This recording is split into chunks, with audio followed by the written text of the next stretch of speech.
I don't get to see my uncle very often. He lives clear across the country in Washington State, right on the coast, and between work and life getting in the way, I'm lucky if I make it out there once every 3 years or so. Last October, though, I finally managed to scrape together enough vacation days and cash to fly out for a long weekend during the fall break. My uncle's place is in this tiny coastal town that most people have never heard of. It's one of those communities where the average age is probably somewhere around 70, where everyone knows everyone. And the most exciting thing that happens on a typical day is the early bird special at the local diner. His house sits just 2 streets back from the shore, close enough that you can hear the waves at night when you open the windows. It's peaceful, quiet, and honestly a little boring if you're used to city life like I am. The town itself is split pretty clearly down the middle. On the ocean side, you've got these nice little cottages and beach houses, well-maintained lawns, American flags on porches, that sort of thing. But if you cross over the old railroad tracks that run parallel to the coast about half a mile inland, things get noticeably rougher. Boarded-up storefronts, houses with peeling paint, cars on blocks and driveways. My uncle had warned me more than once not to wander around over there after dark, and I'd always taken his advice. This particular night, it was the 3rd evening of my visit, and I was going a bit stir-crazy. My uncle had gone to bed early, as he usually did, and I was wide awake, restless, scrolling through my phone with nothing to do. The house was too quiet, too still, and I kept thinking about how I'd traveled all this way just to sit on a couch and stare at the same apps I stared at back home. I needed to get out, stretch my legs, maybe find some place that was actually open at a decent hour. I remembered passing a bar earlier that week when we'd driven through the neighboring town to the north. It was one of those dive places with neon signs in the window and a parking lot full of motorcycles, the kind of establishment that definitely stayed open past midnight. It was probably a 40-minute walk, maybe 45, but the night air would do me good, and I didn't mind the exercise. I checked the temperature on my phone before heading out. 48 degrees, with wind gusts up to 20 miles per hour. Not terrible, but definitely jacket weather. I bundled up, left a note for my uncle in case he woke up and wondered where I'd gone, and stepped out into the night around 11:30. The street was completely deserted. No cars, no people, not even a dog barking somewhere in the distance. Just the sound of the wind pushing through the trees and the constant rhythmic crash of waves somewhere beyond the houses. I walked down to the end of my uncle's street and stood at the intersection, considering my options. I could take the main road north, following the street lamps and sidewalks the whole way. Safe, well lit, but boring, and probably longer. I could cut through some of the side streets and residential areas, which would be faster but darker. Or I could walk along the beach itself, which would be the most direct route, and I thought at the time probably the most interesting. The shoreline ran in a relatively straight line between the 2 towns, and if I stuck close to the water, I'd have a clear path the whole way. I chose the beach. It seemed like the obvious choice at the time, the kind of spontaneous decision that feels adventurous and slightly rebellious. I'd have the sound of the ocean to keep me company, the wind in my face, and the satisfaction of doing something a little different.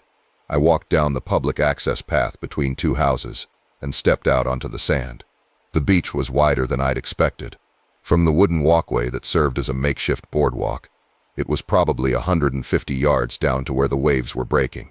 The sand was hard-packed near the water, easier to walk on, but up near the boardwalk it was soft and loose, with dunes and beach grass creating dark, irregular shapes against the night sky. The streetlights from the road above illuminated maybe the first 30 or 40 yards of beach, creating a strip of pale orange light that faded quickly into darkness. Beyond that, the beach was lit only by whatever ambient light reflected off the clouds and the faint glow of houses in the distance. It wasn't pitch black, but it was dark enough that details became difficult to make out once you got more than 20 or 30 feet away from the boardwalk. I started walking north, keeping roughly parallel to the water's edge. The sand crunched under my shoes, and the wind was strong enough that I had to lean slightly into it. The cold air felt good on my face, sharp and clean, carrying the salt smell of the ocean. I passed the last few houses of my uncle's town and entered a stretch where the beach was completely undeveloped, just sand and dunes, and the black expanse of the Pacific stretching out to my left. I'd been walking for maybe 15 minutes when I noticed something up ahead, At first it was just a darker patch against the already dark sand, a shape that didn't quite match the natural contours of the beach. It was positioned roughly halfway between the boardwalk and the water, right in that zone where the light from the street lamps was barely reaching, creating more shadow than illumination. As I got closer, the shape resolved itself into what looked like a mound or pile of sand, maybe 3 feet high and several feet long.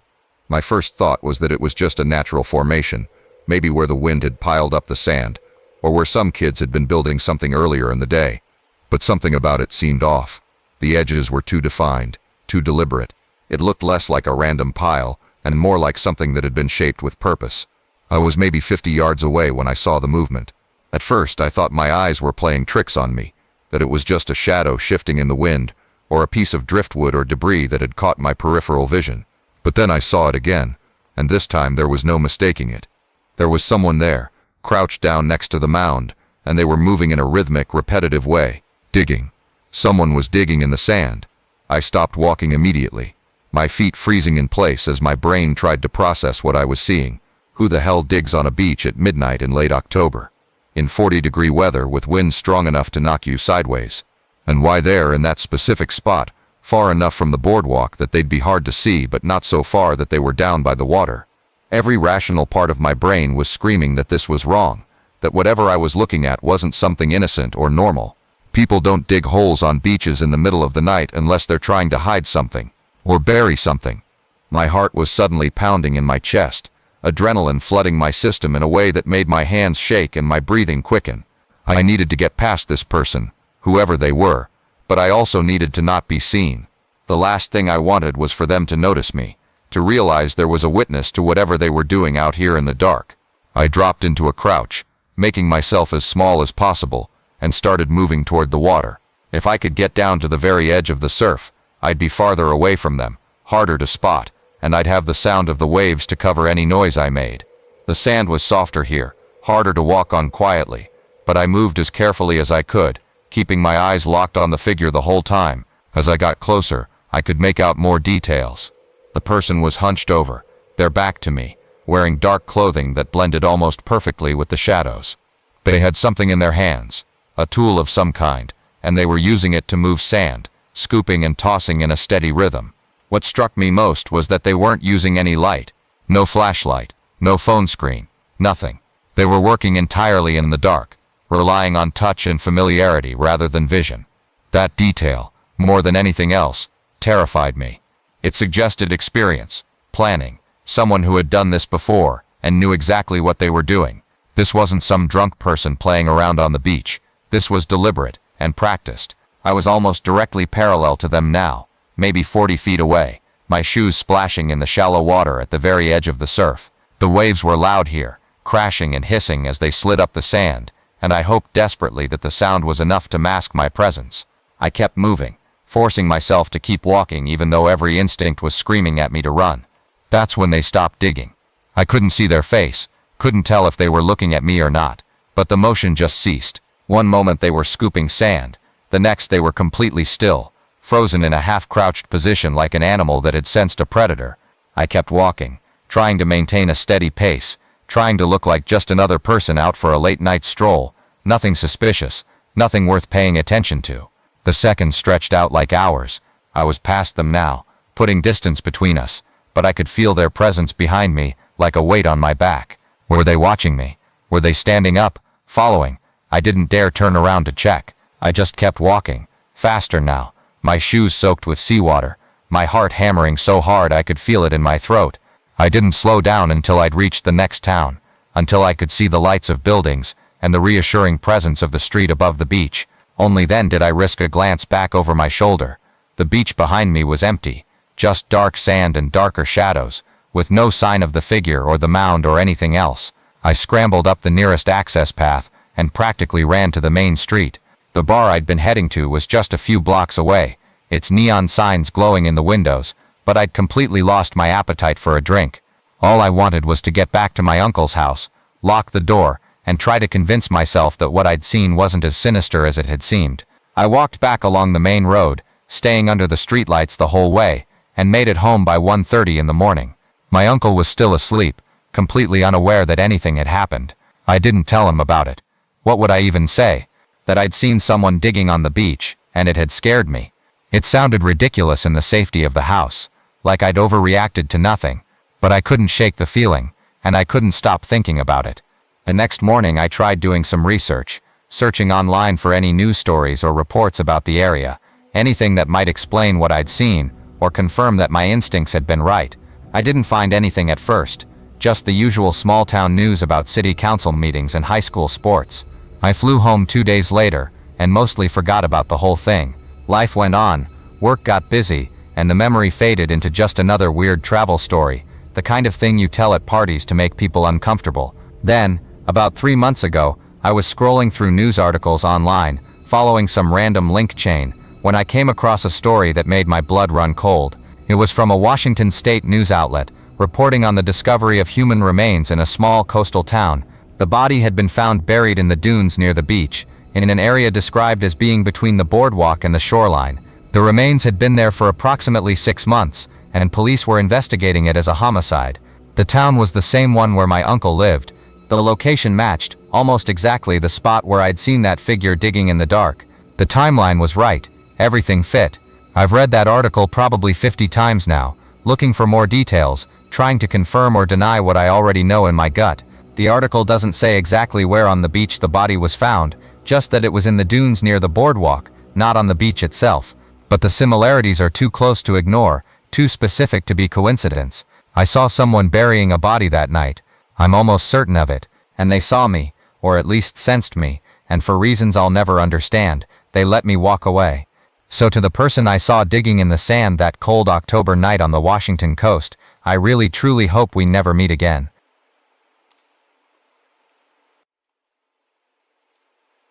I've been in a relationship with my partner for roughly 4 years now. She's a tall brunette with an infectious laugh, and one of those personalities that can brighten even the worst days. We're both graduate students, which means our schedules are absolutely packed, and we treasure whatever time we can carve out together. She attends university in Vermont, while I'm finishing my degree in upstate New York. The distance isn't terrible, but it's enough that we have to be intentional about seeing each other.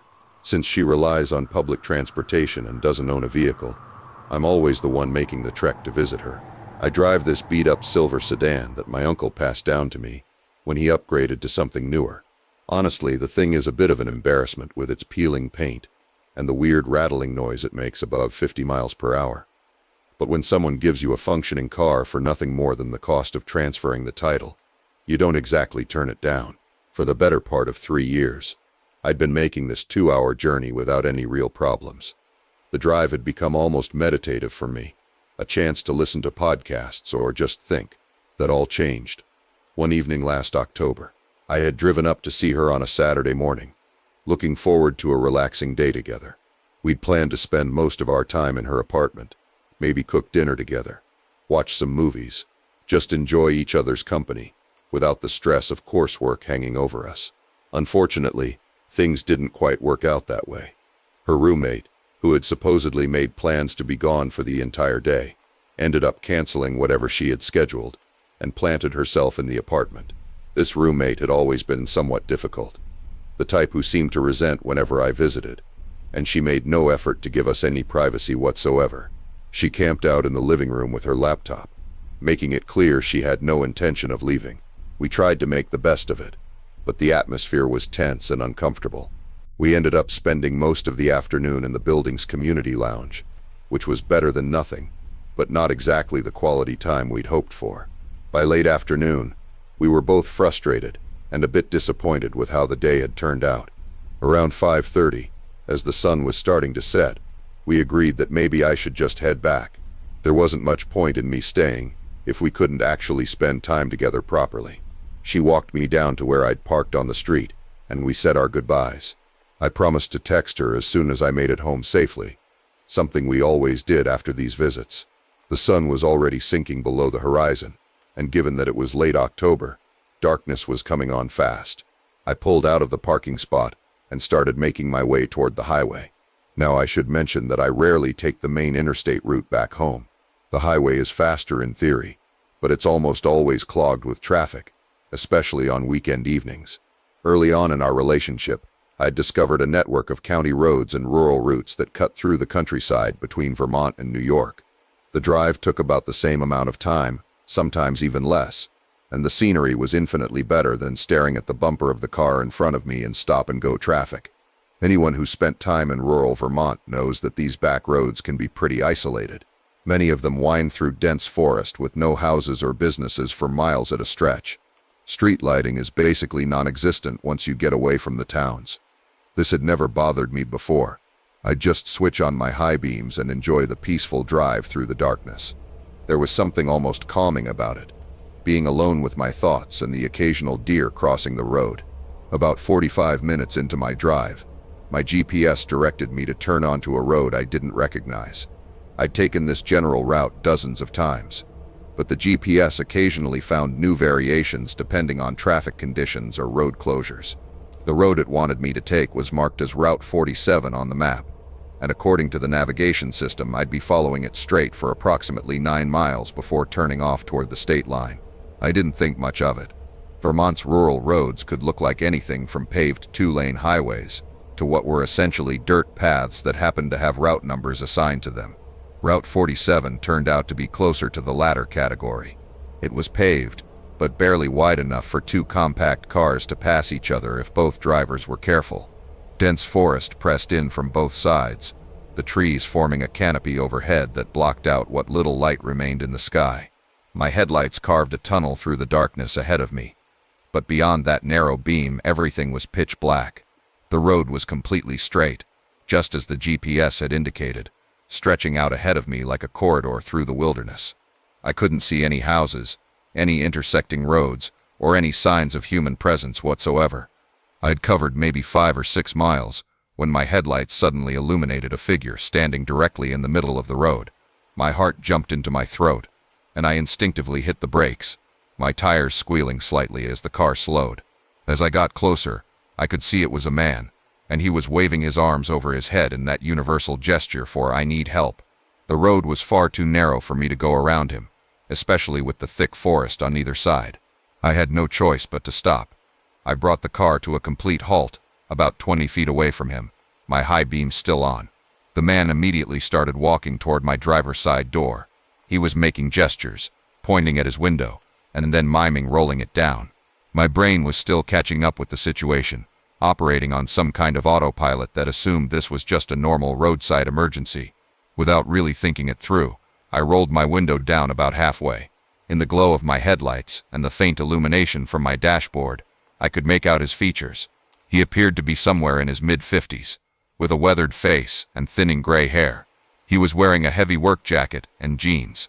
Nothing about his appearance was particularly alarming, but there was something in his demeanor that immediately set off quiet alarm bells in the back of my mind. His smile seemed forced, and his eyes had an intensity that didn't match the casual friendliness of someone just looking for roadside assistance.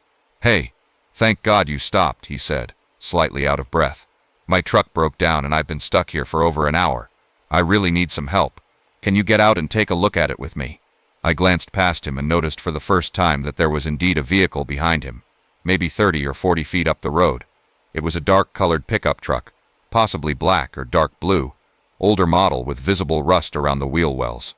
The truck was positioned at a slight angle across the road, which I'd initially assumed was just careless parking but now realized effectively blocked the entire passage. "I'm really sorry, but I don't know anything about vehicles," I told him, which was completely true. "I can barely check my own oil, let alone diagnose engine problems. But I can call a tow truck for you if you need. I've got cell service." He shook his head vigorously, that forced smile still plastered on his face. No, I don't need a tow truck. I just need an extra pair of hands for a minute. It's a simple fix. I just can't do it alone. Come on, it'll take 2 minutes." He reached out and actually put his hand on my car door, not grabbing it but resting his palm against it in a way that felt threatening despite the casual gesture. Every instinct I had was now screaming that something was wrong. I'm not a particularly imposing person. I'm 5'9", average build. Nothing about me suggests any mechanical knowledge or physical capability that would make me useful for car repairs. There was no logical reason he'd be so insistent that I specifically get out and help him. Really, I wouldn't be any help, I insisted, trying to keep my voice steady. I'd probably just make things worse. Let me call someone who actually knows what they're doing. He kept gesturing toward his truck, his voice taking on an edge of frustration. It's right there, man. I'm telling you it's simple. I just need you to hold something while I tighten it. 5 minutes tops. Come on. That's when I saw it. Movement near the truck. In the periphery of my headlight beams, I caught sight of someone crouched down behind the pickup's tailgate. They were partially hidden in shadow, but I could clearly make out a human shape, and whoever it was, they were definitely trying not to be seen. They hadn't been visible when I first stopped, which meant they deliberately moved into hiding once my car came to a halt. My blood went cold. My hands were gripping the steering wheel so tightly my knuckles had gone white. The man at my window couldn't tell that I'd spotted his accomplice, and I forced myself to keep my expression neutral, to not let my eyes linger on the figure behind the truck. My mind was racing, trying to figure out what to do. I couldn't just throw the car in reverse. The road was too narrow, and I'd probably end up in the ditch. I couldn't go forward without getting past both the man at my window and the truck blocking the road. I was trapped. Then an idea came to me. It was risky, but I couldn't see any other option. Okay, all right, I said, forcing myself to sound reluctant but agreeable. I'll help you out. Just let me pull over to the side up there past your truck so I'm not blocking the road in case another car comes through. The change in his demeanor was immediate and deeply unsettling. His forced smile transformed into something that looked almost predatory, genuine pleasure spreading across his face. Yeah, good idea, he said, stepping back from my car. Pull up right past my truck there. The second he was clear of my door, I slammed my foot down on the accelerator as hard as I could. My little sedan's engine roared, and the car lurched forward. The man's expression changed from satisfaction to shock, and then rage in the span of a heartbeat. I swerved around him, my passenger side tires briefly leaving the pavement and hitting the soft shoulder. Then I was past him and approaching the truck. The gap between the truck and the edge of the road was narrow, but I thought I could make it. I kept my foot down, and my car scraped along the side of the pickup with a horrible screeching sound of metal on metal, but I pushed through. As I cleared the truck, I glanced in my rearview mirror and saw both men now standing in the middle of the road. The second man had emerged from his hiding spot, and they were both just standing there, watching my taillights disappear into the darkness. Neither of them ran after me, or jumped in the truck to follow. They just stood there, motionless, like statues. I didn't let up on the gas until I'd covered at least 3 miles and the road finally intersected with a larger county highway. My hands were shaking so badly I could barely hold the steering wheel steady. The first sign of civilization I saw was a small gas station at the intersection, its fluorescent lights like a beacon of safety. I pulled in, parked under the lights near the entrance where I'd be visible to anyone inside, and pulled out my phone. I called 911 and explained what had happened to the dispatcher. I gave them the location on Route 47, as precisely as I could, described both men in the truck, and told them about the attempted roadside scam or whatever it was. The dispatcher asked if I was safe, if I needed medical attention, and whether I could stay at the gas station until an officer arrived. I told her I was fine, but that I really needed to get home. She said that was okay, that they'd send a patrol car out to investigate the area, and that they'd follow up with me if they needed any additional information. She took down my contact details, and told me to drive safely. After I hung up with the police, I sat in my car for a few minutes, just trying to calm down. My heart was still pounding, and I felt slightly nauseous from the adrenaline. Finally, I called my partner and told her everything that had happened. She was horrified and kept asking if I was okay, if I was sure I was safe to drive. I assured her I was fine, that I was already back on well-traveled roads and would stick to the main highway for the rest of the trip home. We stayed on the phone for another 20 minutes while I sat in that gas station parking lot, just talking about nothing in particular, until I felt steady enough to drive again. I never heard back from the police, so I don't know if they found those men, or if they'd already cleared out by the time officers arrived. I have no idea what their actual intentions were. Maybe it really was just a carjacking scheme. They'd steal my car and leave me stranded in the middle of nowhere. But the isolated location, the way the second man was hiding, the older guy's insistence that I get out of my car despite having no logical reason to need my help, all of it suggests they had something worse in mind. I don't like to think too hard about what might have happened if I'd been naive enough to actually get out of my vehicle. What I do know is that I'll never take those back roads alone at night again. The extra time the highway takes is a small price to pay for staying on well-lit populated routes. And I've learned to trust those instincts when something feels off, even if I can't immediately articulate why. That forced smile, that insistence, that feeling of wrongness, those are all things I'll never ignore again. To the two men on Route 47 that night, wherever you are now, and whatever you were really planning, I sincerely hope we never cross paths again.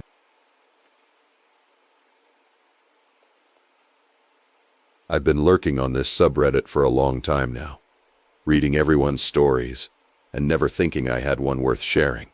But something came up in another thread recently that made me realize I've been sitting on an experience that still makes my skin crawl when I think about it. So here goes.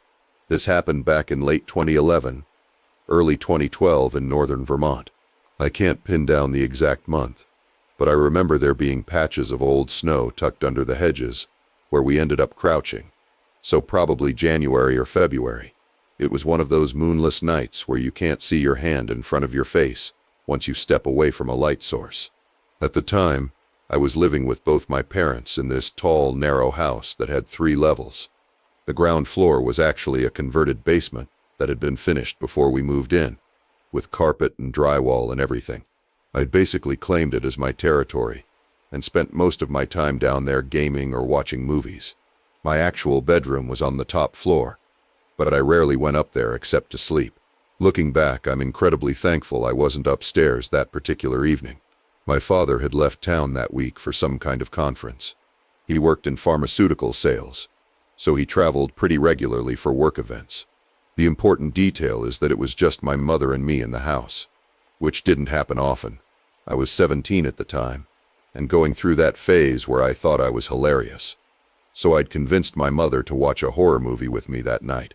The movie in question was one of those torture-heavy films from the mid-2000s, the kind with lots of screaming and gore. My mother is this petite woman who usually avoids anything scary, though she's got a backbone of steel when it actually matters. I knew she'd probably make it through maybe 20 minutes before telling me to turn it off, but I thought it would be entertaining to try. I insisted we watch it in the basement rather than the upstairs living room, partly because that was my domain, but also because I told her that horror movies just hit different when you're underground. Teenage logic, you know? Though in this case, maybe my instincts were better than I realized. The basement entrance was through this heavy wooden door that opened off a hallway adjacent to the main living room on the first floor. If you walked in through the front entrance, you wouldn't immediately notice the basement door because it was positioned at an angle.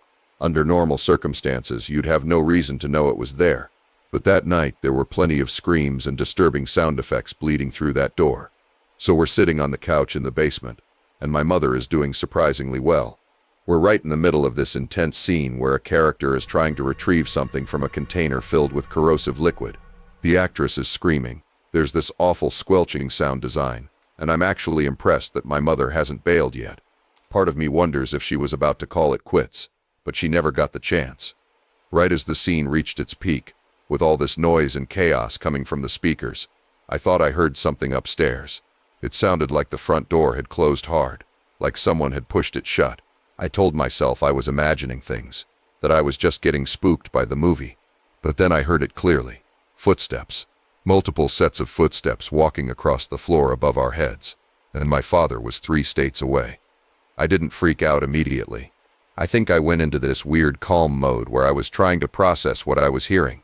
I sat there for probably 10 or 15 seconds just listening, trying to figure out how many people were up there.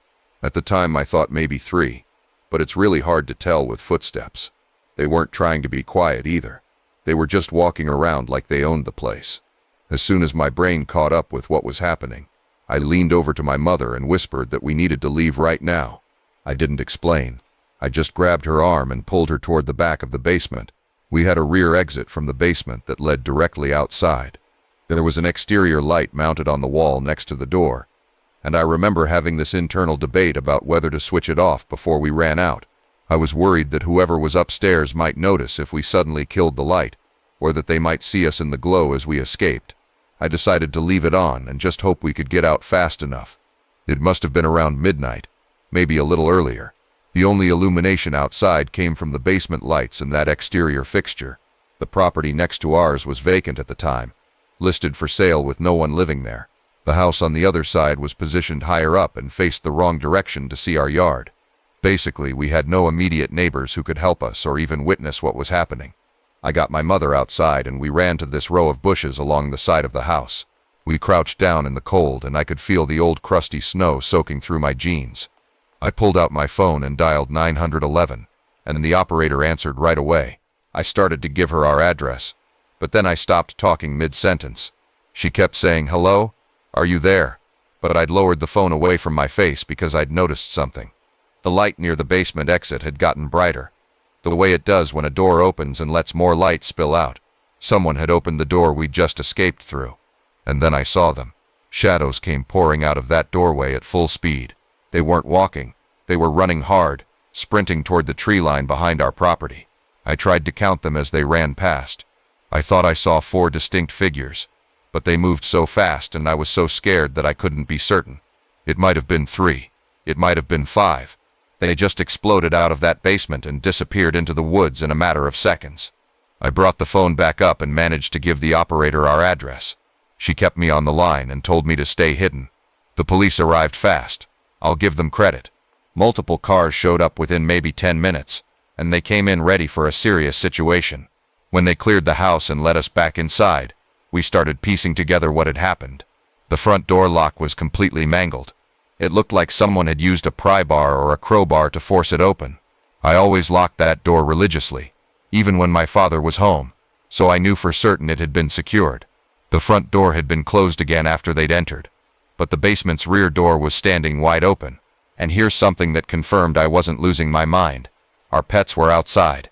We had 2 dogs and 3 cats, all of them strictly indoor animals who never went outside unsupervised. But when the police arrived, both dogs came running up to us from the yard, and we found the cats hiding under the deck. Someone had definitely let them out, probably when they came barreling through that back door.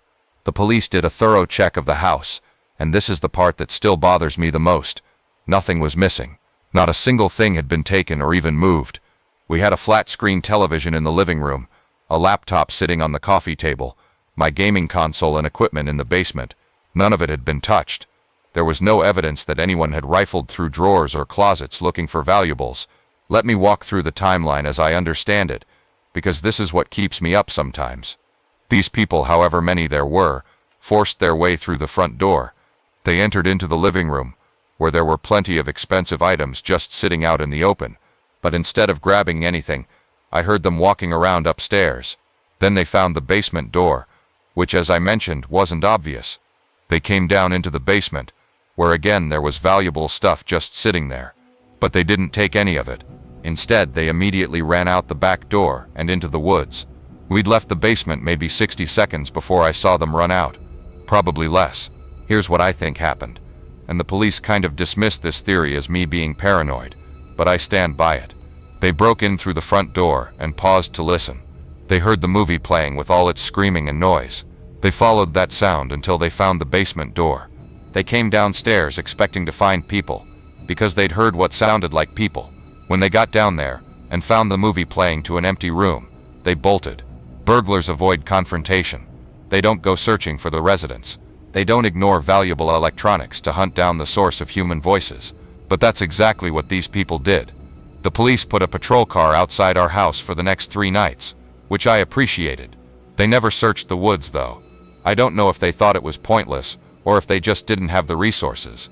My father came home the next day, and we ended up installing a security system the following week. I didn't sleep that first night. Instead, I watched another horror movie, this one about home invaders. I think I was trying to process what had happened by exposing myself to a fictional version of it. Weird coping mechanism. I know.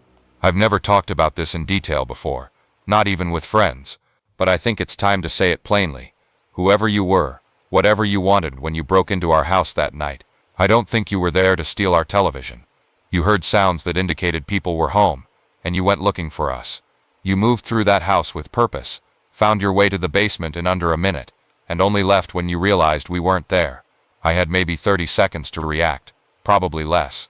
I try not to think about what would have happened if I'd hesitated, if I'd convinced myself I was imagining things, if we'd still been sitting on that couch when you came down those stairs. But sometimes I do think about it, and it makes me cold. So to whoever you were, wherever you are now, let's not meet. Let's never ever meet.